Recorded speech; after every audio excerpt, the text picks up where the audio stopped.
PCT's Infinity 90.4 FM, reflecting you. नमस्कार.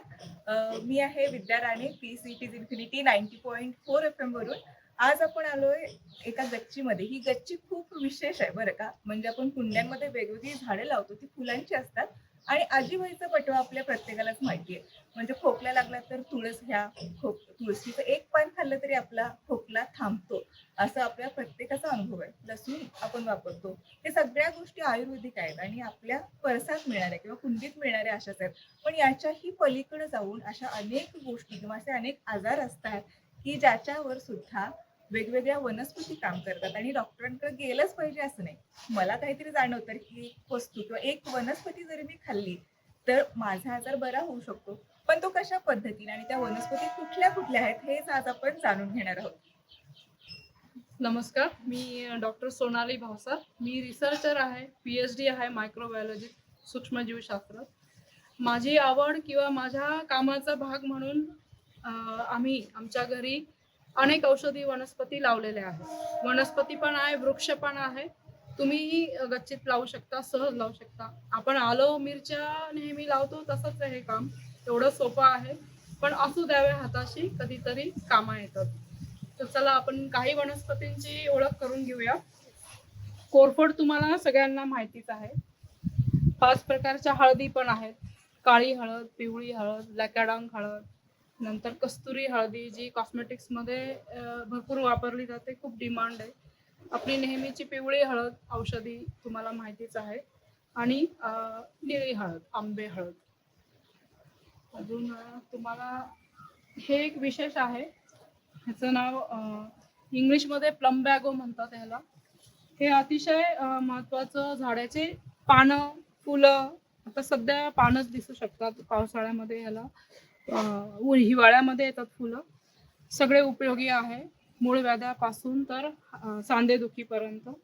ते पांढऱ्या कलरचं शतावरी आणि हे आहे शंखपुष्पी आहे. हे पॅशन फ्रूट आहे, नेहमीचं 5 पांडवापेक्षा वेगळं आहे. त्याचे पानं, फुलं, फळं ज्याचं आपण सरबत करतो ते आहे. नंतर इकडे हा दवना आहे.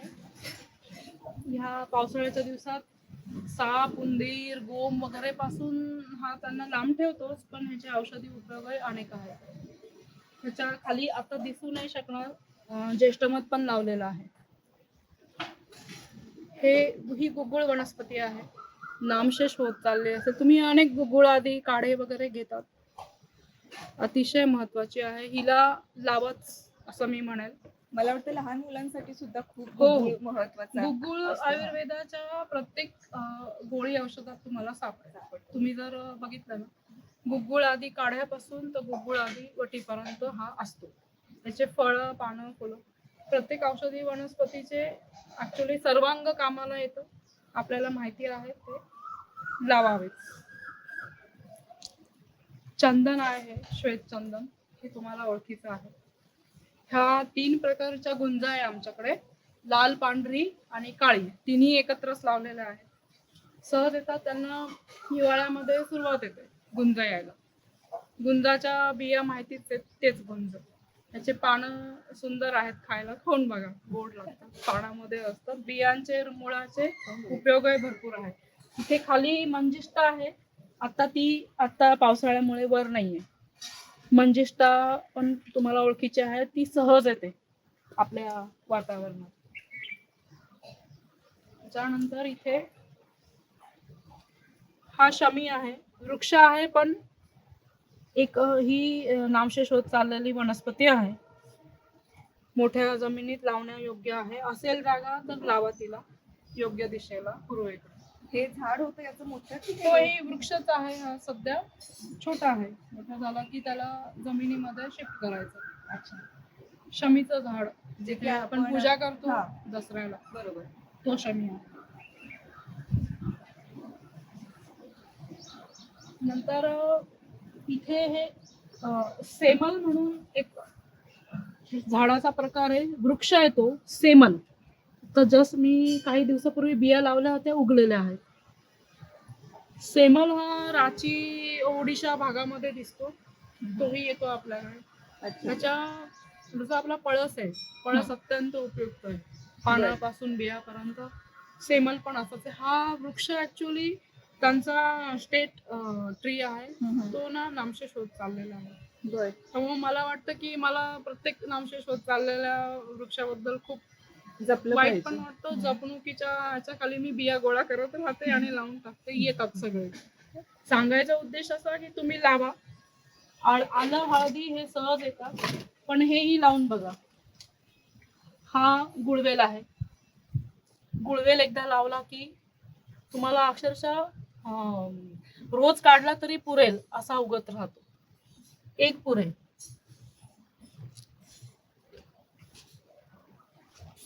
ही इकडे शतावरी आहे. शतावरीची पण जोमात वाढ होते. तुम्हाला वाटलं कधी मला चहा प्यायचा आहे, तर तुम्ही ते पांढरे मुळ दिसताय का, हो हो. एखादं दुसरा मुळ उकळून पिलं तरी फायदा होतो. मला वाटतं शतावरी कल्प हा प्रत्येक ठिकाणी किंवा हो. उपयोगी येण्यासारखा हो. असा आहे. महिलांच्या बाबतीत तर तो जास्तच आहे. शतावरी तुम्ही खूप सहज उगवू शकता. सहज उगवू शकते. म्हणजे आणि- आयुर्वेदिक दृष्टीने तर त्याचं हो. खूपच महत्व आहे. म्हणजे महिलांचं बोललं की रोज तुम्ही चहा घ्या ना, त्याचा काही हरकत नाही. अच्छा. आणि मेक इट इंटरेस्टिंग. त्याच्यामध्ये गुंजाचा पाला टाका, तो स्वीट होईल. बर.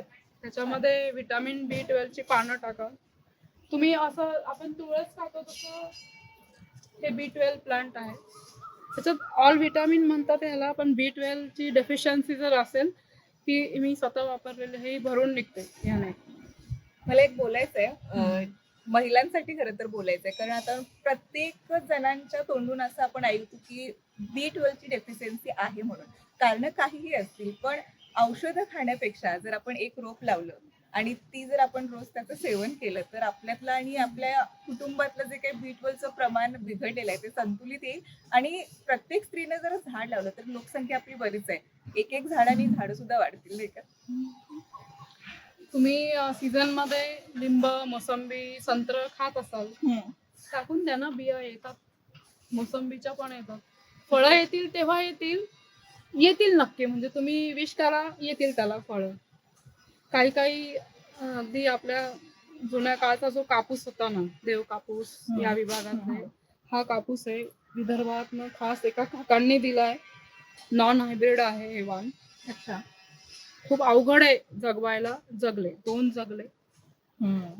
हे लावाच, कारण की हे काही वर्षानंतर आपल्या पुढच्या जनरेशन साठी उपयुक्त आहे. पण तुम्ही इमॅजिन करा, एक घरातली व्यक्ती गेल्यानंतर जसं आपण मिस करत राहतो तसं हल्ली होत आहे झाडांबाबतीत. तर लावाच ही झाडं. मेहंदी सुद्धा आहे. ह्या खालच्या कुंड्यांमध्ये पावसामुळे कंद वळरणे आलेले, कारण हे हिवाळ्यात येतं. हा आहे आपला वेखंड आहे. नंतर एक गडंग नावाचं आल्याचा प्रकार आहे, आपल्याकडचं नाहीये, पण खूप सुंदर त्याचे लोणची होतं, ते पण उगलेलं आहे. आणि अश्वगंधा आहे. हे सांगा तुम्ही की वेखंडाचा काय उपयोग आहे आपल्याला? जर वेखंडाचा अगदी आजीबाई आपल्या उपयोग करायचा डोकेदुखीसाठी. उगाळला डोकं दुखणं लगेच थांबतो, खरोखर थांबतो. खोकला लहान मुलांचा बरा होतो. अडुळसा पण लावा त्याच्या जोडीला. अडुळसा पण लावलेला आहे आम्ही. अडुळसा तर सहज उगतो. ही सगळी झाडं काड्या, बिया किंवा एखादं दुसरं आपण आणलं की मित्राकडनं, मैत्रिणीकडनं आणू शकतो की दे लावून. येतं आपण सहज येतं. नंतर ही मोठी जी वृक्ष आहेत अडचण देतात छोट्याशा जागेवर, पण उगवून ठेवा, कधी ना कधी कामं येतील. जांभळी पासून लिची पर्यंत, पिंपळापर्यंत सगळे आहे तिथे. सगळ्यांना उगवू द्या, उगवा. ड्रॅगन पण आहे. अगदी आम्ही हिरडा, बेहडा, आवळा पण लावून ठेवतो. अगदी कोणाला हवं असेल तर ते घेऊन जाऊ शकता. नंतर ही आपली बेरी असते ना, चेरी बेरी, ह्या पण उगून येतात. कवठ पण आलंय पलीकडे, कवठ पण लावलंय. तर माझ्या मते छोट्याशा जागेत तुम्ही मायक्रोग्रीन लावा, पालेभाज्या लावा, औषधी वनस्पती ह्या वेगळ्या प्रकारच्या हटकून लावा. शतावरी हाताशी असली ना खूप काम होतं, चहापासून तर काढ्यापर्यंत. आणि आपण जी आता बाग बघितली ती कुठेही लांब जाऊन बघायची काही गरज नाहीये. आपल्या प्राधिकरणाच्या एरियातच आपल्या अगदी जवळच ही बाग आहे. जर तुम्हाला इंटरेस्ट असेल की या झाडांमध्ये काय लपलंय ते बघायचं आणि आपणही असं काही करू शकतो का, आपल्याकडून यांना काही मदत होणार आहे का, ही जर तुमची खरंच मनापासूनची इच्छा असेल तर नक्की इथे येऊन तुम्ही भेट द्या. आणि जर तुम्हाला अधिक माहितीसाठी जर तुम्हाला संपर्क करायचा असेल तर इन्फिनिटीच्या कोणत्याही नंबरवर तुम्ही फोन करा, तुम्हाला सगळी माहिती व्यवस्थित मिळेल. थँक्यू, धन्यवाद.